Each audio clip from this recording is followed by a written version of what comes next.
What's up, everyone? Today's wine text is the 2014 Maroon Reserve Cabernet from Coombsville in Napa Valley. So this is a really small project started between a father and daughter, kind of a passion project that actually grew into something special.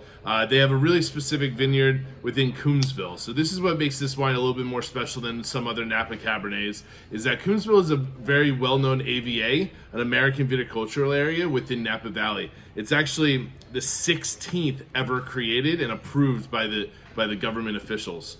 So this is a very specific and like I said, well known for having extremely high quality grapes going into this wine, and 100% Cabernet and 100% coming from Coombsville.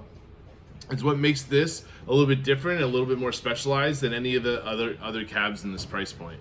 I think this is an exceptional value you're getting here, mainly because this is the Reserve. So the Reserve is a selection of only their best grapes, kind of hand pressed, handmade, and then, you know, on top of that, aged within oak barrels for almost 30 months. So this is a very big, full-bodied, powerful style of Cabernet. I think of wines like Silver Oak, like Caymus, that have a ton of fruit, a ton of tannin, and a ton of structure on the palate. This is made in that same style of just a lot of in-your-face fruit and a lot of in-your-face spice and other things that come through on the wine.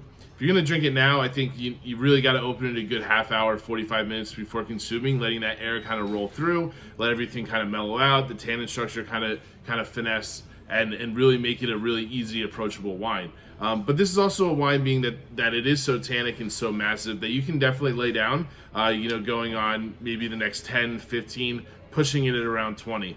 A really cool wine, like I said, from an exceptionally well-made small production in Napa Valley that you're getting at maybe the stupidest price that I've seen for Reserve cabs coming from Coombsville. Enjoy.